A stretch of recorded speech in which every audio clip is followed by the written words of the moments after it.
58 laps of the Turkish Grand Prix, and Jenson Button has finished lapping up the applause and the adoration of all the guys down here in the pit lane. He's making his way to the press conference. We'll bring that to you very shortly.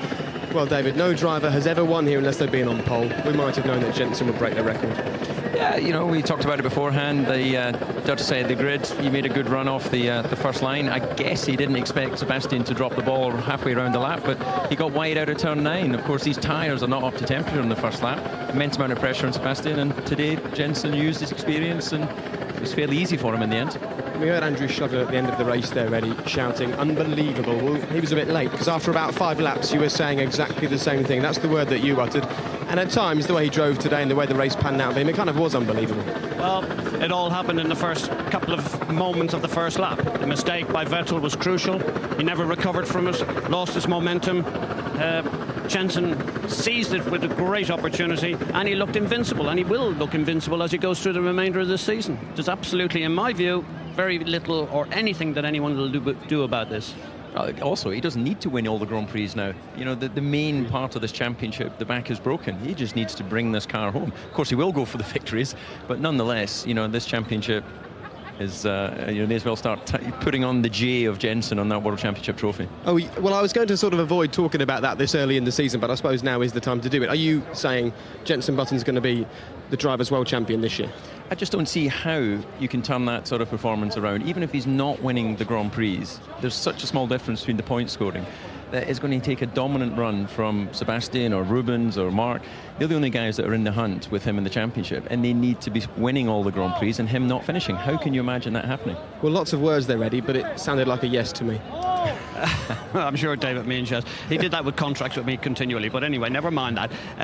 The reality is, look, we're looking at a superhuman drive because this is exuding total confidence. You can see now the difference that you do need a good car. He is better in this good car than he was bad in a bad car. So he has seized this opportunity. He's not going to let it go. You can see that excitement in the way he talks.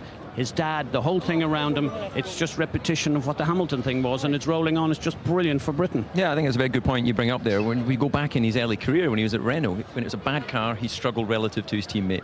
And the Honda was a bad car. He didn't look that good relative to Rubens. Suddenly, put him in a World Championship car, and he's just come alive. And he's putting performances that, you know, Jonathan mentioned in the commentary. It's Schumacher-esque. Jonathan mentioned something else in the commentary that I found very interesting indeed, saying that Jenson is still making noises when he arrives at each Grand Prix, as if to say, I'm not going to win this one. You know, my run of 6 now is over, my run of 5 is over, whatever he says. Is he just being magnanimous? I mean, is that his way of approaching being in a position that, quite frankly, he's never experienced before? Well, I might be a little bit biased because I'm a big fan of Jenson and consider him a friend, but I just think he's really enjoying the moment. You know, it's been a long ride in Formula 1 as we're joined here with Ross Brawn, who's just out of camera shot here, actually, who we'll get a word from in a minute. Jake, bring him in. Much rather hear from you than any comments that I've got. Congratulations. Thank you. Thank you. It looks so easy once you obviously aced the first lap. I mean, it was a beautiful drive from Jenson. Just absolutely perfect. And obviously the mistake Sebastian made on the first lap left it completely open, because we thought we were going to be fighting till the pit stops. We knew we had a little bit more fuel than he had, but Jenson just managed it perfectly, and wonderful drive. Interesting that the first thing David said was it looked easy for you. How easy is Jenson Button making this season for you? Well, he drives in a certain style that doesn't look hurried and doesn't look fussy. I mean, he has a very, very smooth style, and that so even when he's going quick, it looks very smooth. So it's hard to tell when he's pushing. But he is though, isn't he? We know. Of course he is. Yes. You know, it's not easy out there. Just keep your eye on the lap times here. Yeah. That's quite remarkable, actually. Sorry to come in. I think I saw one mistake. The first mistake of the year, he ran a little bit wide at the last corner. Didn't lose any time, but... I gave him a hard time because he went off in practice. That's the first time this year, and he's gone off. So it's remarkable, absolutely remarkable. Yeah, but it's also remarkable. Let's give yourself some applause here, because quite honestly, you cannot do what he's doing unless you've got an unbelievable car. The fact that he doesn't make mistakes, the fact that he looks so comfortable and calm in the car identifies just how good this car is. And if you recall his last moments on the telecast there, he said, thank you so much, team, for giving me such a great car. So great applause to you and the team. What you've done is just, actually, this is remarkable. Yeah, we all know what we've been through, and for the team to produce the car they did in the circumstances is incredible. But it's always this mix, this marriage of car and driver. I mean, Jensen, the guys in the team told me Jensen was exceptional. I didn't see a lot of it last year, and now I believe them. Well, Ross, it's fantastic to see you where you are. Obviously, we all know the trouble and the strife that Brawn went through before the season got going. Next stop, the British Grand Prix, back home for all of you. How does it feel to be heading there, leading in every possible way you can? Fantastic. We're really looking forward to the British Grand Prix. We seem to have picked up a lot of fans and supporters, and it'd be really great to see them all there. OK, we'd like to keep it all positive. One quick mention, Rubens Barrichello's retirement. I had a problem with the clutch at the start, as you could see, and overtorqued the gearbox, and we had some problems with the gearbox in the race, and disappointing that we had our first retirement of the year. But he would have had a great race there, I'm sure. OK, well, there's only one bottle of champagne for Brawn to share, not two this week, so I better go off and get some while you can. Ross, okay. Thank you very much indeed. Thanks very much. All right, great, thank you. We talked about his confident smirk before this race weekend began, and there it is once again. But he is the common denominator between when Ferrari were ruling Formula One and now that Brawn are doing the same thing. And you go back to Benetton as well. He was part of the Benetton success and sports cars before that with Jaguar. He, a bit like Adrian Newey, really, his fingerprint is over so many wins in motorsport. And, people talk about the money that's involved with some of the big manufacturer teams, but no amount of money will buy a success if you don't have the key elements, and that's people. And it's a people business. And Ross has obviously been a key element of the success there. OK, well, let's hear from the key people now from today's race. It's the driver's press conference. Jensen, on your slowdown lap, you used the word outrageous to describe this car. It was an outrageous win for you today. Thank you. I mean, today the car was the best it's felt all year. We've been quick at other occasions and the car's been a bit loose and hasn't really suited my style. But today the car was immense. It really was. I've got to say a massive thank you to everyone, and they should all, it just keeps getting better. And I don't know if this sort of circuit suits our car more than others. I think some of it was due to the rubber on the circuit as well, really helped our car. But yeah, the car was fantastic today, and I wish I could have had all the boys on the podium. I had Bono, one of my engineers, but they all deserve to be out there. They did a great job. Congratulations to you, Jensen. Equaling a record set by Jim Clark and Michael Schumacher to win 6 of the first 7 races in any given Formula One season. Mark, congratulations to you too, heading the Red Bull Renault 2-3. A great result for you. More fuel on board at the start of the race, a 2-stop strategy compared with your teammates' 3-stop strategy. Talk us through that. Well, it was a very good afternoon for me. The first stint, I knew I had to try and hang in there as long as I could, and that worked out pretty well. I managed to also go a lap longer, save a bit of fuel as well.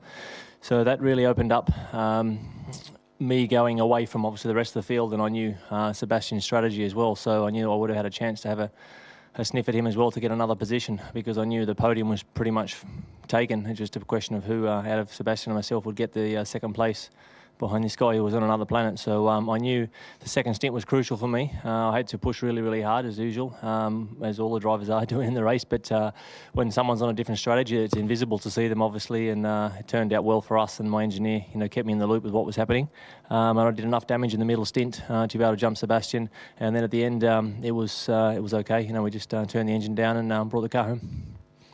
Well done to you, Mark. And Sebastian, P3 for you, another great result. From the pole this time, sadly no win, but you were leading for a little bit on the first lap.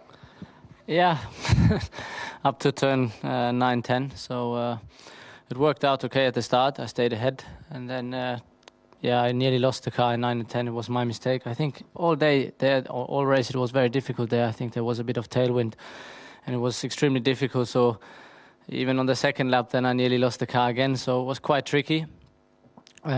But still, I think it wouldn't have made big difference because Jensen was just too quick today. So I think I wouldn't have been able to hold him anyway. And after that, I knew my strategy, but at some point I was sure that, we've seen that Jensen is not behind us. We were not opening a gap to him. It was the opposite. So I thought we were switching to 2-stop. We did not. And then obviously in my second stint, I was then in traffic to Jensen because he was on a heavier fuel load than me. Nearly passed him. There was one chance, but was quite tricky. And after that, just lost a little bit of time there. And it turned out that the 3-stop possibly was not as quick as the 2-stop today. So nevertheless, a good result for the team. I am not happy, but I think we can be very satisfied to take second and third. And it's getting closer, so that's a good thing. Well done. Now, Jensen, returning for you, have a look at some of the action. That probably a nice moment for you on the opening lap when you're following Sebastian, and we get towards turn 9 and 10, a little bit of wind there, and he leaves the road, sort of. Yeah, I mean, the first lap, well, to start with, I was very happy that I got away in second position. My start was good, actually, from the dirty side of the grid. Sebastian covered the inside, which I was surprised about because, going onto the dirty side I didn't think was the best idea. But we sat behind him for the first half of the lap, and then Sebastian ran wide on the exit of 10, and that was my opportunity. It's difficult to overtake here, and as you might have seen, we were sat on the limiter for a lot of the straight, so I wouldn't have had the opportunity to pass at the end of the straights. And here we are watching you under pressure at in the second stint there from Sebastian on a lighter fuel load. What was the situation like for you there? It was okay. I mean, I knew that he was going short. We sort of knew what lap he was going to stop on. But it's still never a nice feeling, even though when you know you've got more fuel in the car, to see a car catching you sort of 8-9 tenths a lap. So I just had to be as consistent as I could. I knew that if Sebastian was behind me, it was going to be difficult to overtake. So I backed off in the corners that I could to help the exits. And as soon as Sebastian pitted, I pushed a bit harder and got the lap times down a bit. So it was still an exciting race, but I must say that I personally think that the races before this, especially Bahrain and Barcelona, I think that the Red Bulls were on our pace. I really do. But today we were a step ahead, and it's a nice feeling. A nice feeling indeed, I imagine. If you want to get a step ahead, then please do get involved in the F1 Forum. We've decamped here to the BMW headquarters. A better time to be with BMW than it was in Monaco, so I'm pleased about that. But if you'd like to drop us an email, f1@bbc.co.uk, straight after the show here on BBC One. Press red, join us on BBC Interactive, and we'll be chatting away for quite a long time. Martin Brundle will come and join us. Lots to talk about, so please do get in touch. But first, let's talk about the other British driver, I suppose the British driver that would have been taking the headlines this time last season. And it's easy to say that it's hard for him being at the back, but he's almost getting used to it, I suppose, Eddie. Well, it's good education for him. It's almost better for him to be in this position than to be in or out of the points, because this is new territory for him. It is part of the learning process. He's been used to winning championships in karting and Formula 4, Formula 3, all of the younger categories, winning the championship last year and right up the front the previous year. I think this is absolutely what he needs. It's a reality check, and he sees how great Jensen is doing. He seems happy for Jensen.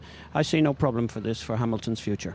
Well, indeed, if I remember right back to the beginning of my career in '95, I was in a race-winning car in the Williams, and you just don't consider that it could be any different. You know, when I went to McLaren for '96, suddenly I found myself in 13th on the grid for the first Grand Prix, and it dawned on me, actually, Formula One's not easy. It's not just about you driving the car quickly.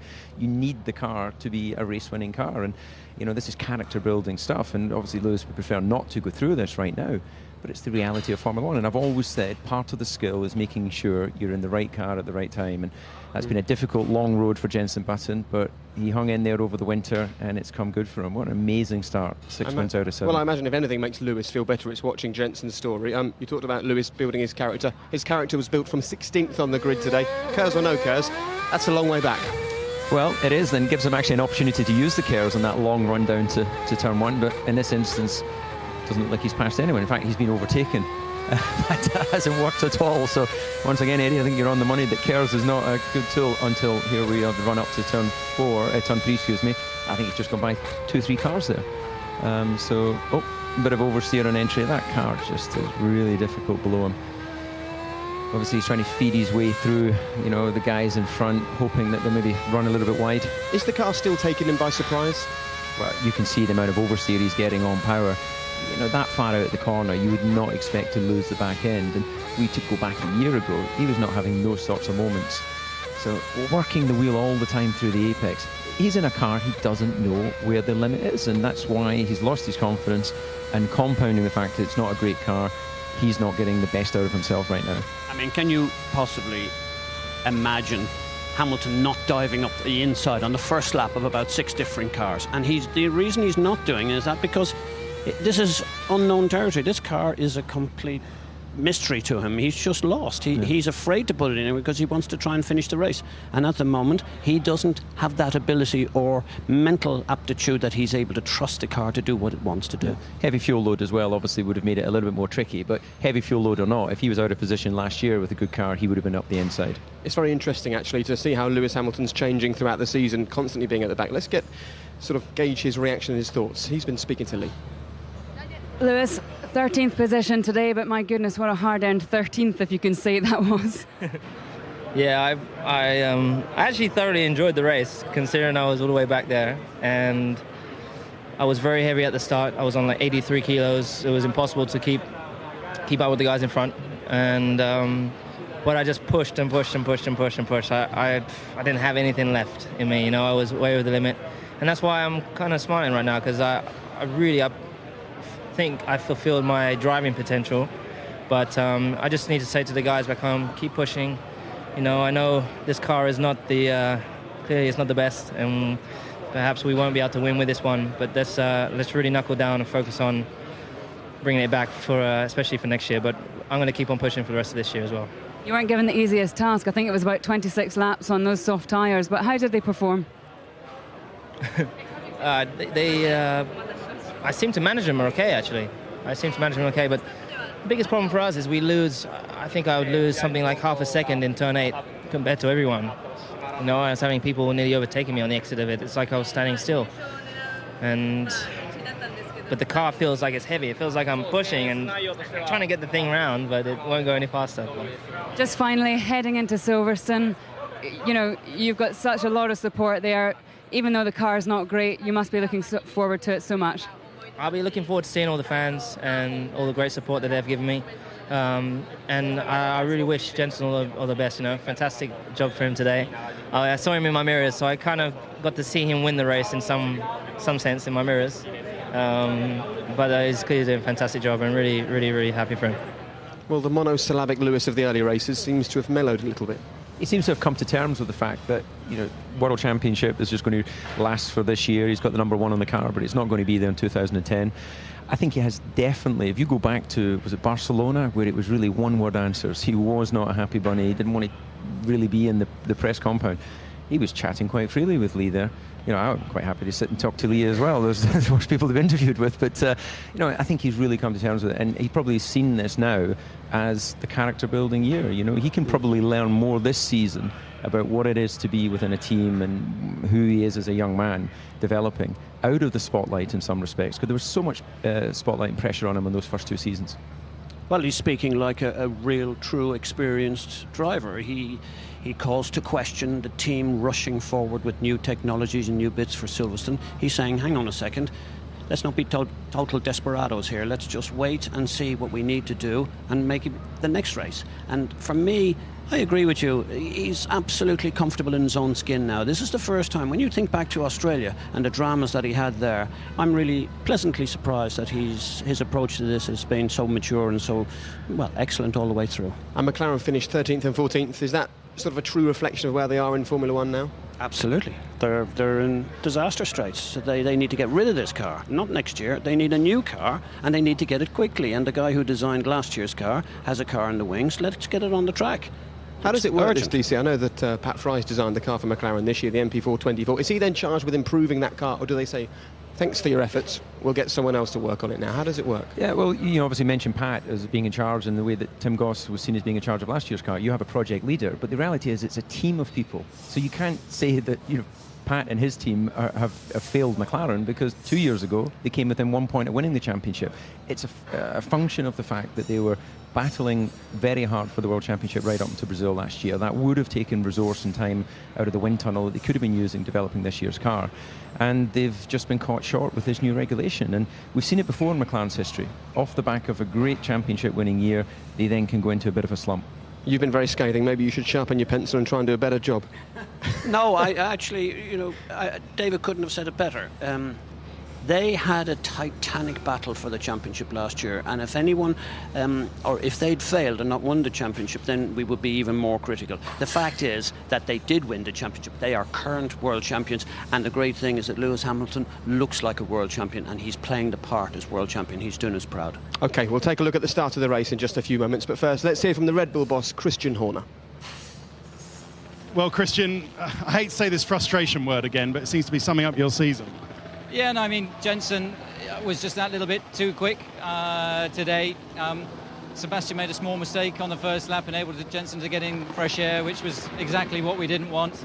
We then decided to give it a go on a three-stop strategy, which meant that Sebastian had to pass Jensen. He closed up to the back of him, but couldn't quite make it through. And unfortunately, the mistake on the first lap and time loss behind Jensen was a difference between second and third. But nevertheless, Mark drove a great race, and it's a very strong team result. Huge effort from everyone in Milton Keynes, in the factory and here, and 14 points is very healthy for the constructors. Yeah, but what was it about the car or the tyres that meant that Vettel, on a much lighter fuel load, couldn't pass Jensen? I think that obviously the perennial problem of following another car closely in high-speed corners is very difficult for the following car, and that was a case. He could close right up in on Jensen on the lighter strategy, but just couldn't quite get past. But well done to Jensen. He drove a great race. And what was that call to tell them to call off the race at the end? That was a bit silly, wasn't it? It was obvious Vettel was faster. He was doing fastest sectors, purple sectors. No, not at all. I mean, the engines have to do 4 races. So this is the first race for these engines. So we just decided, the race was settled. The pace between the cars we could see was identical, so both drivers put it into a safer engine mode. I think Sebastian's going to be a bit frustrated with that himself. No, not at all. I think he drove a good race. Mark drove also a very good race, and it's a very strong team result. Thanks. Well, it's a point that we have to pull Red Bull up on, Eddie. Ted's right. Sebastian Vettel was the faster driver. Yeah, but you have to take Christian's point of view. For him, they finished second and third. He's not favouring drivers. The only possible argument is Vettel in a better position to challenge Jenson Button? In my view, yes, at this moment in time, but they don't seem to think that at the moment, and they did want to. The other thing is that you risked 2 cars hitting each other, and what's the point in that? I think they made the right decision. Well, I think the other thing as well is he was behind Mark because of the strategy. Obviously, they made a call and went with the 3-stop, and I think it was good that they tried something different. But, you've got Sebastian out there with fresher tyres, obviously with the same fuel level, but he should be a little bit quicker at that point. But the reality is that's going to run out once the tyres lose their newness. And, the team have to take a strategic decision as well. It's one thing catching. We saw Sebastian behind Jensen and he couldn't overtake. So just because he was setting a purple first sector doesn't mean that Mark was going to let him past. So... I think that it's wrong to presume that he's just going to go like that and blast past him. OK, well, it's close between both the drivers. We'll show you the driver standings very shortly. But understatement of the day probably goes to Christian Horner.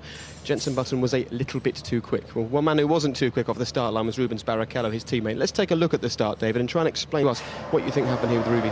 Well, I think that Ross touched on it, that he had a bad start and clutch issues. We've seen that in some of the other races this year. And I think his expression was he over-torqued the gearbox, which is ultimately what led to his retirement from the race. It gave us some excitement, of course, because then he got stuck in and had some wheel-to-wheel stuff further down the field. But it does seem to be an issue. And if I go way back to my Formula 3 career with Rubens in '91, he was never a great starter then, and he was never a great starter at Jordan. He started to save his life for us. Yeah, it does seem to be one part of his armoury, which is his weak link. And clearly they don't get the opportunity to do many practice starts, but look, we've narrowly avoided by the Ferrari off the line there. Fast starting Massa coming up the inside. Yeah, that's a horrible feeling as a driver when you've lost your second row position and you're down in amongst the pack as you get to turn 1. Yeah, look, he's dipped the clutch. He's been on and off the clutch as he's got the thing going. I think it actually looked like it was going towards an anti-stall when he's let the clutch out to start with. And then he's had to pull the clutch, get the RPM back up. He's released it again, and he's had the same situation. So really, the worst case scenario for him off the line. It's funny, really, professional drivers like David here, and even team people like myself, you pick up little small things, that inefficiencies with drivers, and absolutely correct. Rubens Barrichello goes back for as long as he's ever been driving clutch-driven cars. he's not a great starter. I don't remember any time that he's made a blinding start and led right up to the front. It's just not possible. You can see how difficult it is for him once you're off the front of the pack, being right in the middle of the pack there. OK, well, it was a disappointing day for Rubens Barrichello. Let's hear from him. 10 laps to go, you're forced to retire. What was the problem? Appears to be a gearbox problem, the one that I had on the start. Same as Australia.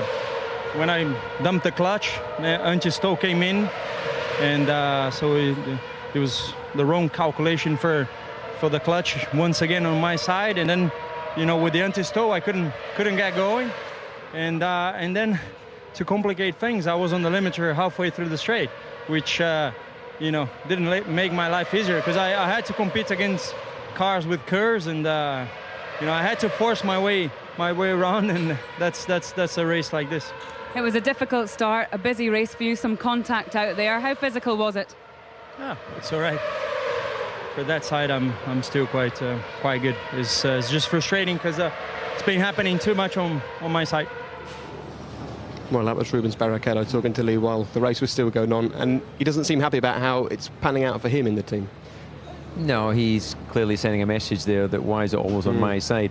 I don't think there's any conspiracy theory there. It's, you know, why, if you go back to the Schumacher era, I think he finished, you know, something like a season and a half without a car failure, and all of them on the podium. You know, when things start to go right for drivers, they just don't seem to be able to do any wrong, and that's what we're seeing with Jensen right now. OK, well, one driver who it did go pretty right for today is Mark Webber. He certainly seems like he's in the ascendancy. Let's take a look at his start, and he's really sort of regained the upper hand in that team, David. Yeah, look at that blast past Rubens, obviously, who had the bad start.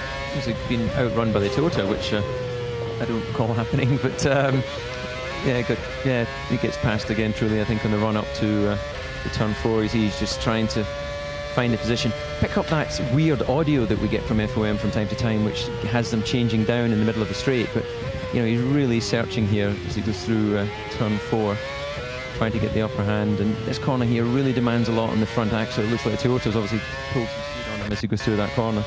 And at this stage, it's not looking so good. But further in the lap, of course, he manages to get close up, and Toyota goes very wide here. So he has an opportunity, but you can only accelerate so quickly, and these cars are so evenly matched. Misposition going into turn 8, so he has to back off.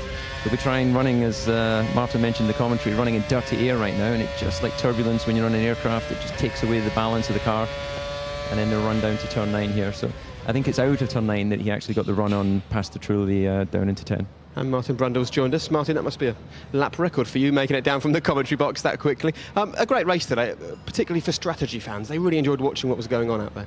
Yeah, it was more of a chess match than a demolition derby, wasn't it? And some good driving going on. I thought some strong results from drivers who needed a result under their belt after some disappointing races this season, but nobody had an answer for Button, did they? And you sense he could have won that at a canter and backed off many laps earlier. Certainly Sebastian Vettel didn't have an answer for Jenson Button today. We can have a look at the key moment of the race, Eddie. Do you think the pressure is starting to show on Sebastian? I think he realised that his only chance of victory today was to make a massive, clean getaway, break the toe, and we saw already that we know that Vettel, and in particular the Red Bull car, is not good in dirty air. It does seem to suffer, so therefore he was pushing too hard and he made a mistake. The more I see that incident, the more I realise that Sebastian did very well not to drop the car completely and spin it off. I mean, the car had obviously got good grip today, but that was a leery one that dipped a wheel in the gravel as well. And Jenson Button must have thought it was his birthday, seeing that going on in front of him. Yeah, it looks like he got out wide on the sort of mini apex as you go through 9, and he touched onto that artificial grass. And once he's on there, he's just lost the back end. And I agree with you, Martin. I think he was very lucky not to actually spin in front of the pack. But he'll be very disappointed with that. That was a key moment in the race. Some people talked about it being a reality check for Sebastian Vettel in Monaco. Again, he struggled a bit here. He's a young driver. We need to remember that. Yeah, he is a young driver, and he's doing a lot of his learning now in the public eye. And you know, he can't afford to have non-finishes and bad results. We saw Malaysia, he spun the car and didn't get the points. Monaco obviously dropped it. Has to be picking up points when you're not winning. OK, well, it's early days for Sebastian Vettel in Formula 1. It isn't early days, though, for Jarno Trulli. I'm sure he's pleased with 4th place today. He's with Lee. After such a difficult Monaco, how much is 4th place a big relief today? I'm happy. I'm happy because I never give up. I always hope. I always am convinced that every race we can get better. And here again, we fight from the beginning. I got the right setup, and eventually I did a great race, a good fight from the beginning. And fourth position, I think, is the best we could achieve today. But I'm really happy because, in general, we are back on our competitiveness. You always seem to have lots of highs and lows, but I suppose that's what Toyota have given you this season. I am an experienced driver, and I'm the kind of person who never give up. So, I'm always somehow positive. When I get to the track, I always think, yeah, we can do it. Come on, let's see what we can do. Then in the end, we try, we achieve many good things. Sometimes we succeed, sometimes not. But what is important is that we try every time. And the setup that you have here, the progress that you've made, that should carry you on through the rest of the European races? Nothing to do with the setup. It's mainly some car updates, so I have to praise the team because they have worked really hard. But what is important now is to understand why sometimes it's wrong, sometimes it's right. And most of everything, the season is long and we need to keep pushing for the update of the car. Nico, congratulations. Your best performance, best result of this season so far. How tough was it out there? Not so tough. I mean, it was very hot, yeah, but the thing was that I had to push 100% all the way through because I really wanted to try and beat Trulli, but unfortunately it wasn't possible. I mean, one needs to remember he was second also in qualifying in Q2, so he was like second quickest on the weekend for car-wise, so he was just too fast for us, and but still fifth place was a great result for us, beating both Ferraris, and it's good. Head to Silverstone next. That's a track that you enjoy. What do you hope to aim there? I don't know, it's difficult to say. It's a completely different track, very different this year with the way the cars are, so I'm not sure if our car is going to be quick there or not. We just have to wait and see, but for us important is just to really try and stay in the points now every race, and I think we can do it, and that would be great if we manage to keep up with the development of all the other teams and just one point after the other in every race. That'd be great, and Silverstone is another good chance. Well done, Nico Rosberg. Joint worst qualifying of the season. Best result? Yeah, it just shows that you can't always pick the form from qualifying. The pole man didn't win the race today, as we've seen in previous races here.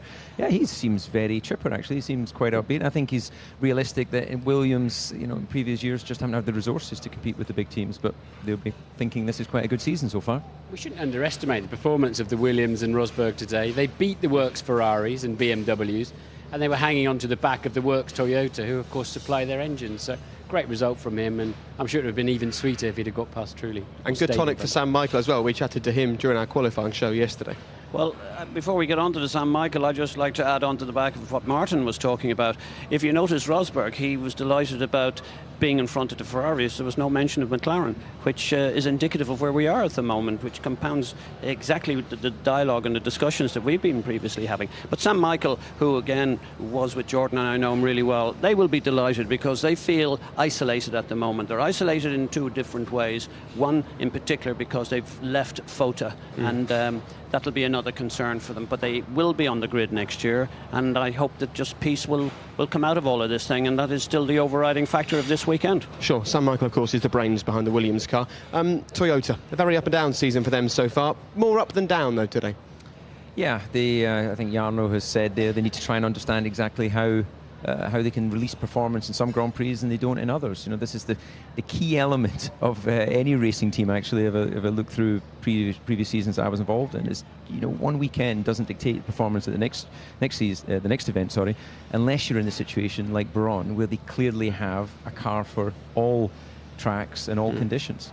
They'd all love to be in the same situation as Brawn, wouldn't they? Timo Glock, he finished 8th today.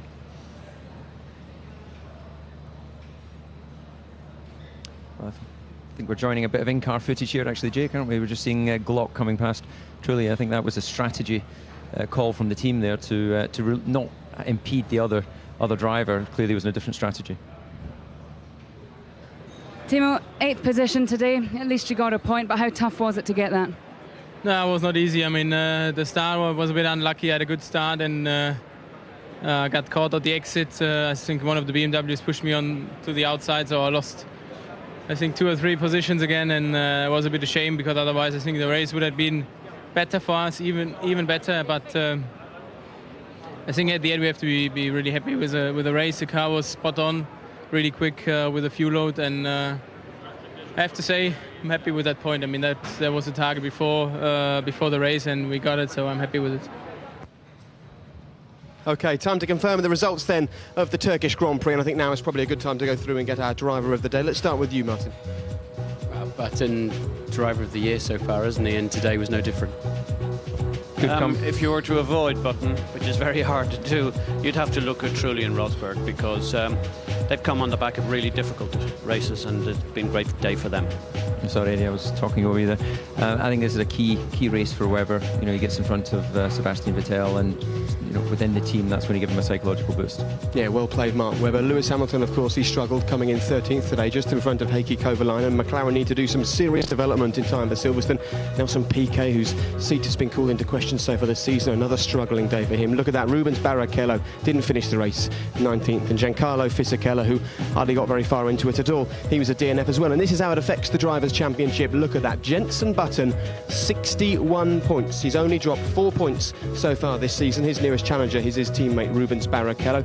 Sebastian Vettel, he remains third. Mark Webber remains fourth, although it's got even closer between those two, and they've both caught up with Rubens Barrichello as well. And it's Mark Webber, followed by Jarno Trulli and Timo Glock, again the Toyota drivers both pushing on there, and Felipe Massa, Fernando Alonso and Kimi Raikkonen. Look at that, three very big names down the bottom there. Lewis Hamilton, he's on the second page, I'm afraid. Only 9 points for him so far. The drivers yet to score, Giancarlo Fisichella and Adrian Sutil, neither of them have scored yet for Force India. Force India have never scored a point. Nelson Piquet and Kazuki Nakajima, and this is what it means for the Constructors' Championship. I tell you what, let's start at the bottom just to mention Toro Rosso. They've got 5 points so far. BMW, Renault, Williams, McLaren, lots of work needed for them. Ferrari, they're probably realistically eyeing third place now in the championship. Red Bull with 56.5 points, and Brawn GP with 96. And what all that means, Martin, is we are guaranteed to have Jenson Button at the top of the drivers' leaderboard until we get to Hungary. It's incredible. It is, isn't it? I was just looking in a quick calculation. He's nearly got more points than second and third put together. And what has he got? 2.5 races in hand of non-scoring before they get anywhere near him. And that's assuming they win the other Grand Prix, of course. So, I mean, it's looking unassailable, isn't it? Well, just after 7 races, Martin, he has more than half the points that Lewis had last year, and of course we're not even near halfway through, so it's a remarkable situation.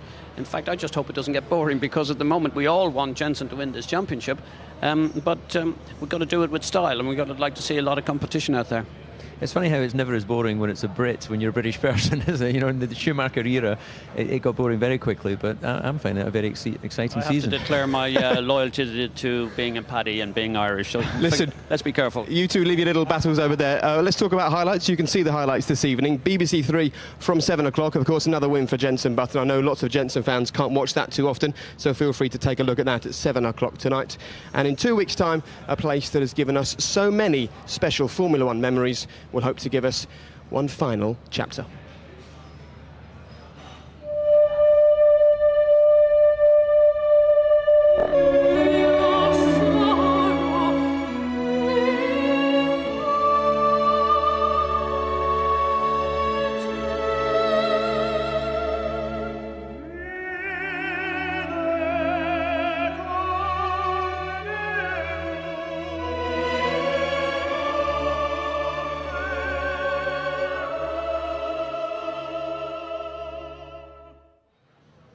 So, that's the British Grand Prix. Could it be the last one at Silverstone? It's looking like that at the moment. 2 weeks' time here on BBC One. It should be a very special weekend indeed, and we look forward to meeting lots of Formula One fans there.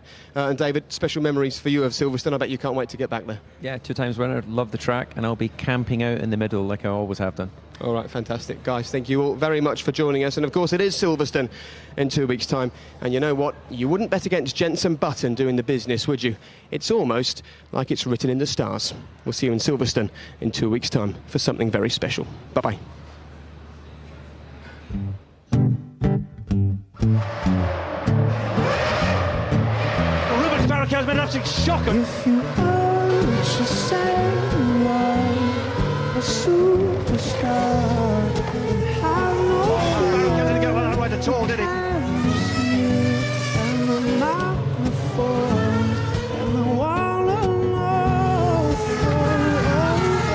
Come on, you can see him now. Moved into overdrive.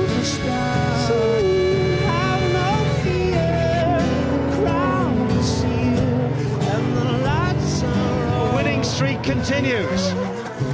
say you are a superstar.